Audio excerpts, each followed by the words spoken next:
So we got a little bit of a different episode this week for you.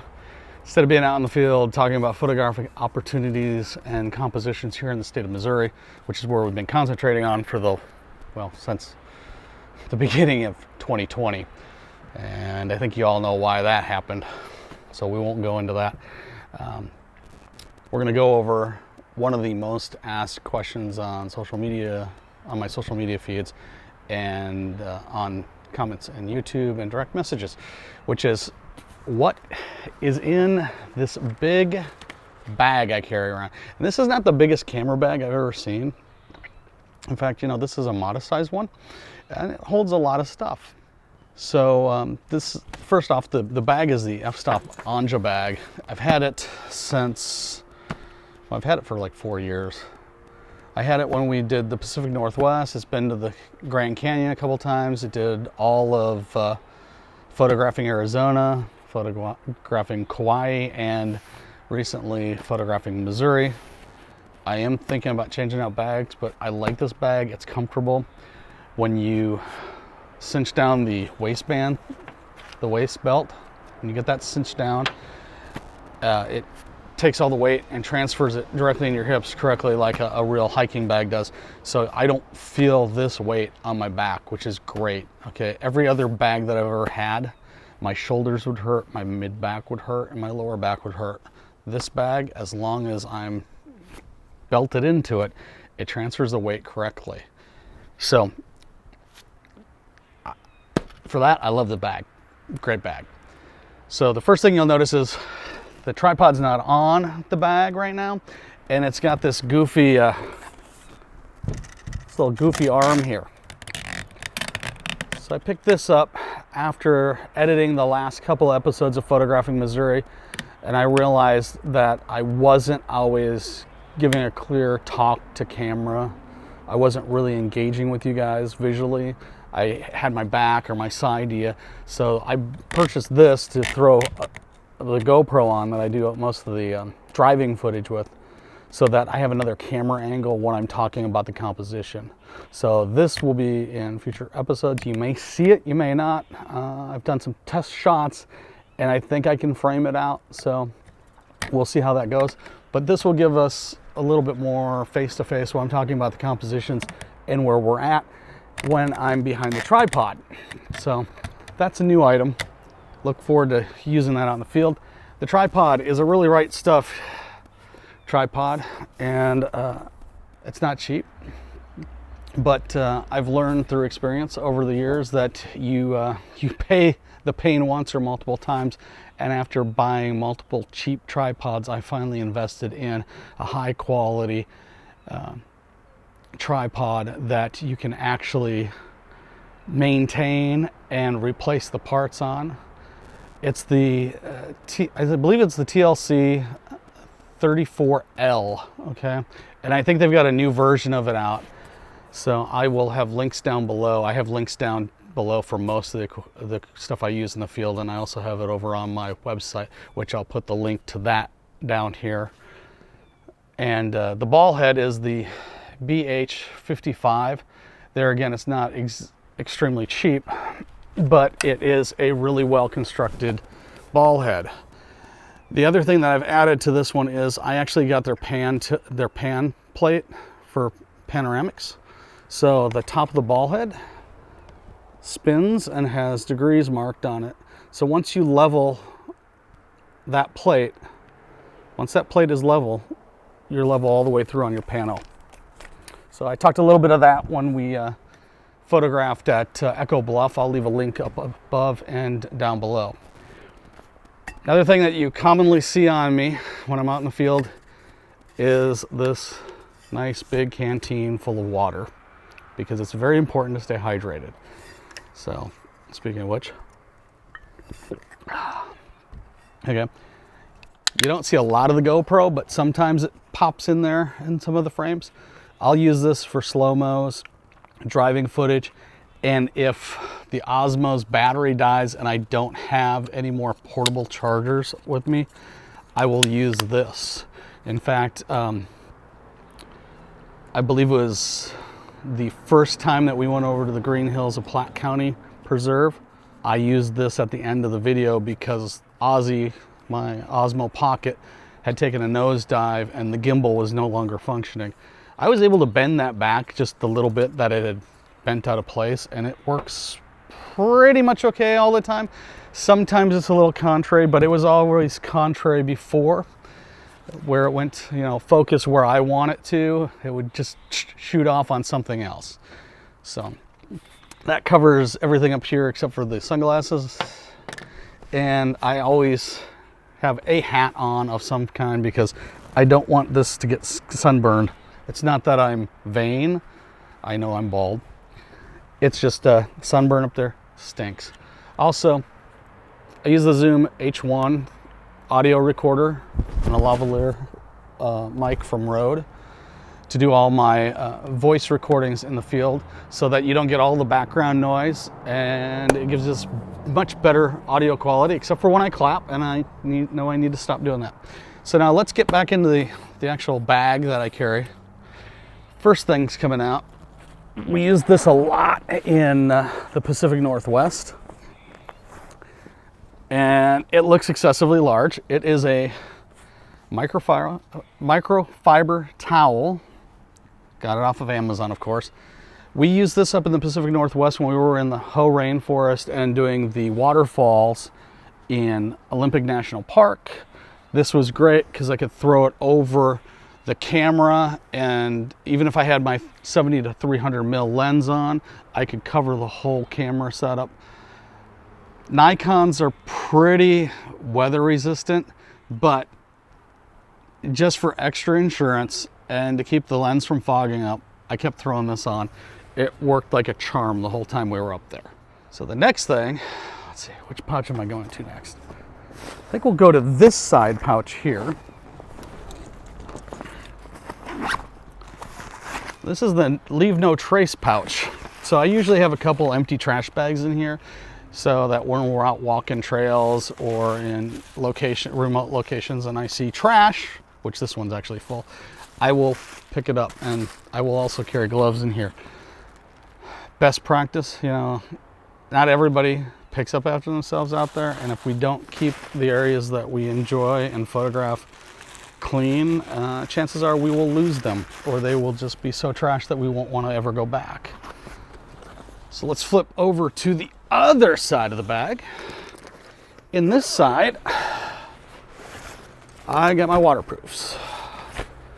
So these, again, came in really handy in the Pacific Northwest because I could just slide them on over my hiking pants.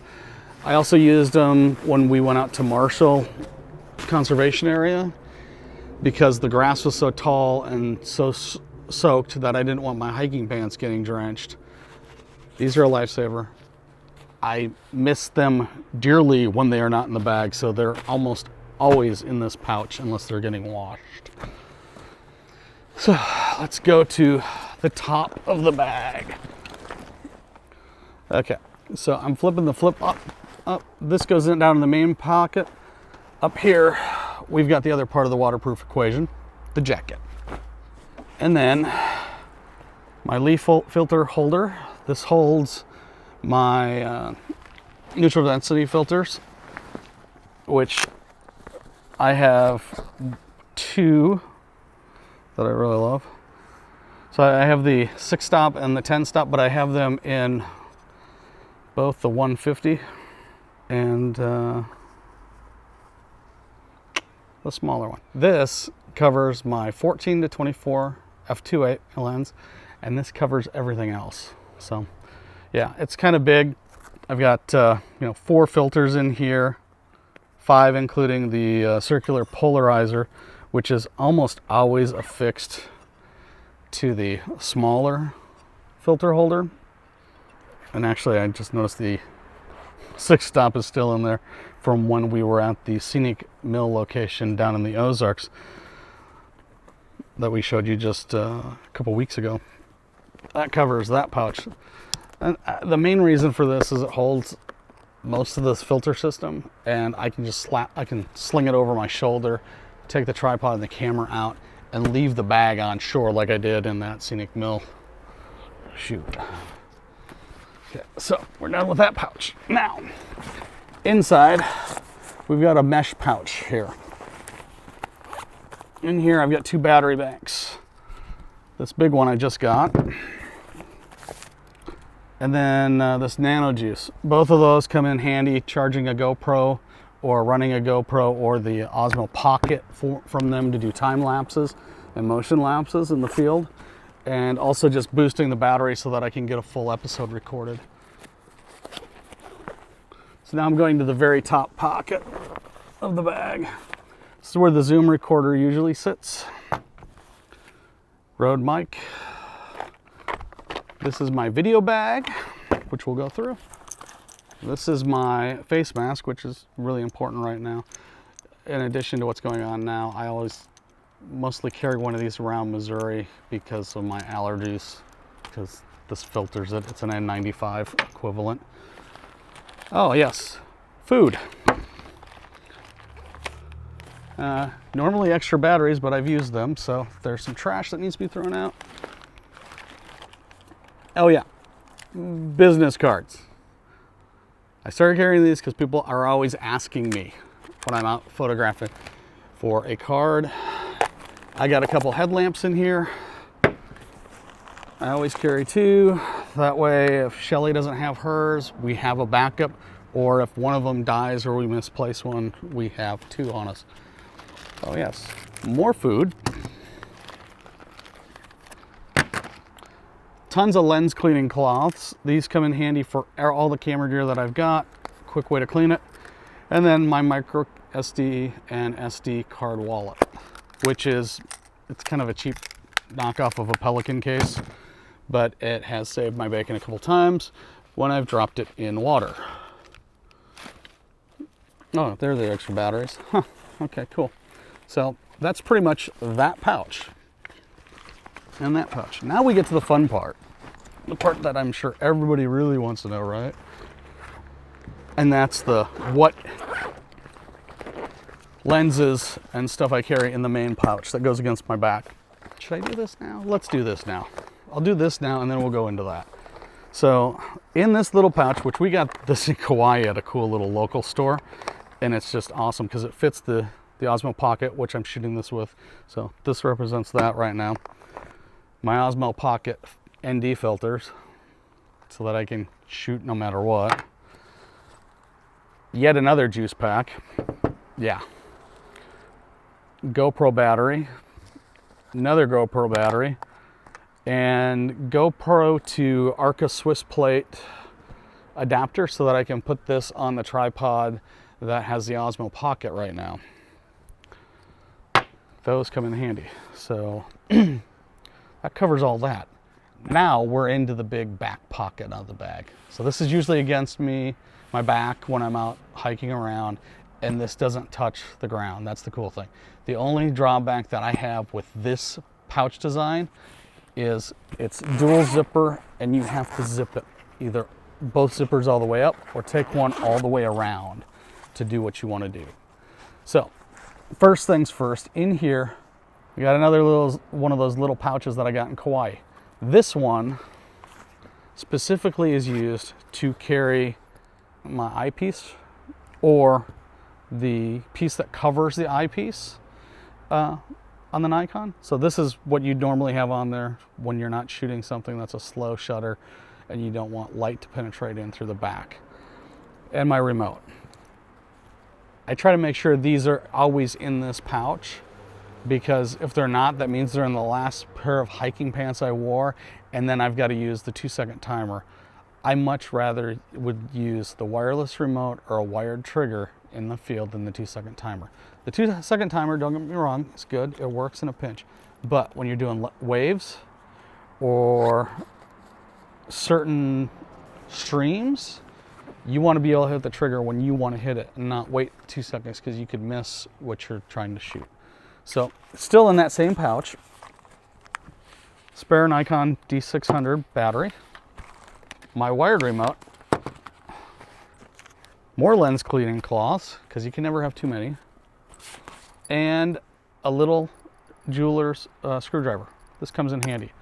Usually this multi-tool is also in there, but I've been using that for other things. So now into the camera compartment on the bag, right? And I know you can flip this around behind or underneath. I like having the dual flap because I haven't gotten a lot of dirt in the actual camera unit where I have all the expensive gear and stuff, right? So when it's out, we're out, it's raining, this is almost always down. Boom, up. Now, I guess if I had something like a Shimoda where the flap comes this way, I wouldn't worry about this that much. So first thing in there, I've got a phone holder that also holds the Osmo Pocket, and I can throw this on a Manfrotto tripod or Manfrotto ball head right now. I need to switch this out for an Arca Swiss. I tried to do that back in July before we went on the trip in September to Southeast Missouri, so that I could just use my Arca Swiss plates, because I'm on Arca Swiss and slowly I'm going to get Shelly moved over to it. I'm kind of the gear master for both of us. But this comes in handy if I need to use one of our iPhones for some filming. There again, if everything else is either shooting something, like the GoPro is doing a time lapse and I've got the Osmo Pocket doing a pan or hyperlapse, I can use this to do some A-roll, you know, me talking to camera. Comes in handy. I got the rocket bulb in case I've got to try to blow some dust out of a sensor in a car. I try not to do that kind of stuff out in the field. Next, I've got the pouch for the smaller filter holder from Lee, which quite frankly I could ditch this now because I'm almost always leaving that filter holder in the filter pouch. Can't ditch this one though. This is the one for the big 14 to 24 mil lens. It's the 150 millimeter filter holder. This will only hold 2 filters. That's the drawback of it. Now I know with at least with the new Nikon mirrorless 14 to 24 2.8 lens, they've redesigned that lens so you can actually do a screw-on filter holder, which is just awesome. So as much as I love this and the filters I've got, someday it'd be nice to have that, but that someday is a ways away because of the investment that I've got in the glass. If I do change to a mirrorless, it's probably going to be either the Z5 or the Z6 or maybe the Z7, and I'll get the F to Z adapter because I'm not giving up my lens that I've worked so hard for and have so much invested in. Okay, what's next in here, you ask? Kit lens. It's Nikon's 24 to 85, and that does mean that it's a variable f-stop. So it goes from 3.5 to 4.5. So when you're out at 24, when you're wide, you're at 3.5. And then I can't remember exactly where. I think it's when you get close to 50, it switches over to the 4.5 aperture, which it's not that bad. I mean, for a kit lens, most people will never know because I'm not shooting at 2.8 usually anyway. So I just never saw the need to get the heavier lens. When I shoot weddings or portraits, I will rent the 24 to 70 2.8 and the 70 to 200 2.8. I just don't have them in my kit full time because as a landscape photographer, I'm not shooting at those apertures generally speaking. And if I do want to do that, I've got a 85 1.8 that I can carry in the pack. There's plenty of room for it. I just don't have it in here usually because that's one of my portrait lenses. Then you've seen this in almost every episode probably. This is my Hoodman loop. I can put this up to the back of the camera and look at the LCD and it magnifies it, and I can see if I'm in focus. I can look around. This is what I use instead of just a straight chimp. And you know, quite frankly, I probably don't use it as much as I used to. So it's still in there though, and it's still around my neck. Because what's nice about this is it's almost the same aspect ratio as the sensor. So I can walk around and go, okay, that's gonna frame, that's gonna frame. I can kind of use this to do my compositions instead of having to carry the camera around. I've done that on quite a few compositions. Next out is the 70-300. Yes, it's another kit lens. This one is a 4.5 to 5.6 aperture variable. So there again, once you get farther, as you get away from 70, you lose the faster or wider open aperture. But, you know, for a kit lens and everything that this thing's been through, which I may talk about, and well, we'll just talk about it right now. I was shooting downtown here in Kansas City, and I was up on a parking structure, and I went to change lenses because 70 was too close and I wanted to be closer to 24. I was changing lenses and I dropped this. It took a nosedive onto the parking structure and started rolling towards the edge, and I was on the top of the structure. It would have dropped about 4 stories. But I thought after dropping it that it wouldn't focus and it wouldn't work right. It's a tank. It still does what I need it to do. So, and if I needed to replace it, this is an inexpensive replacement. It'd probably be considerably cheaper just to replace it than to buy and to have this fixed.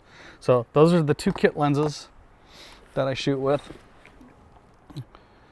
And on the camera is the 14 to 24 mil f2.8, my nice big bulbous lens, and I leave the adapter on there to mount the filter holder on all the time.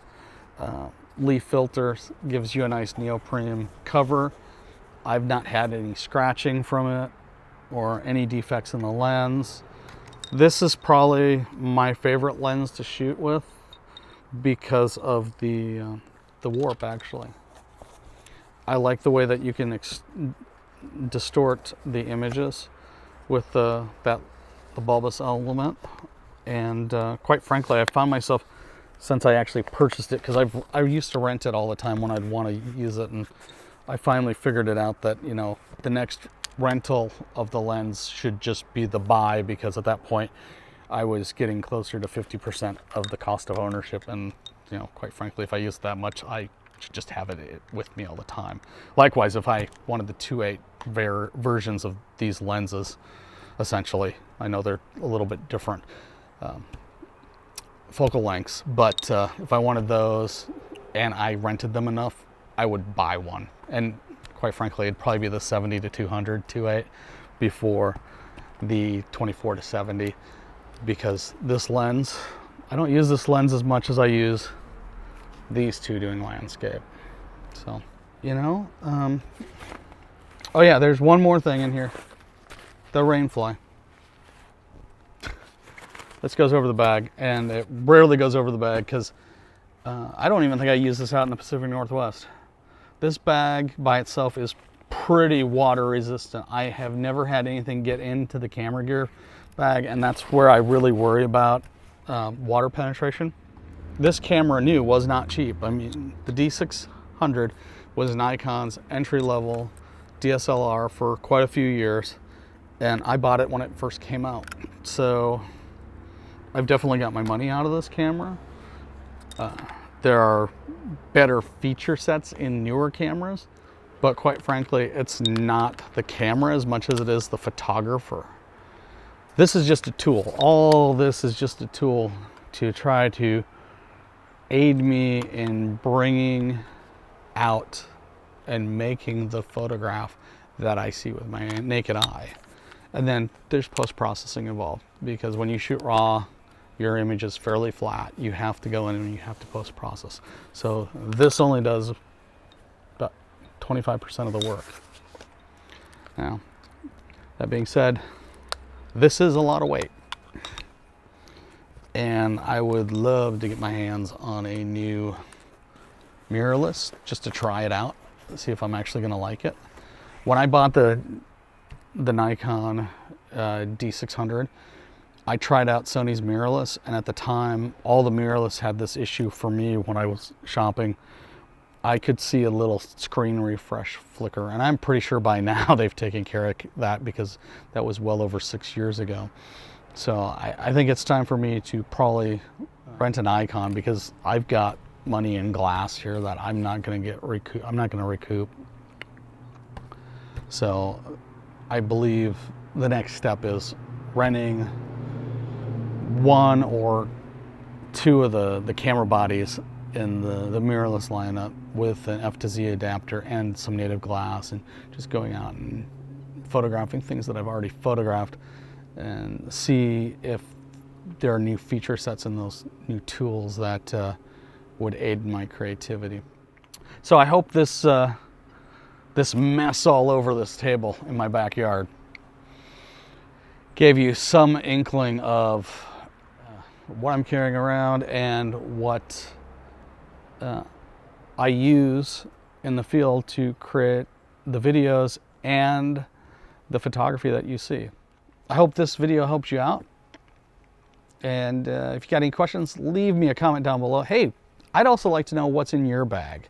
What are you carrying around? What are you photographing with? What is your favorite piece of kit that helps you be more creative? And we'll see you next time. Thanks for watching.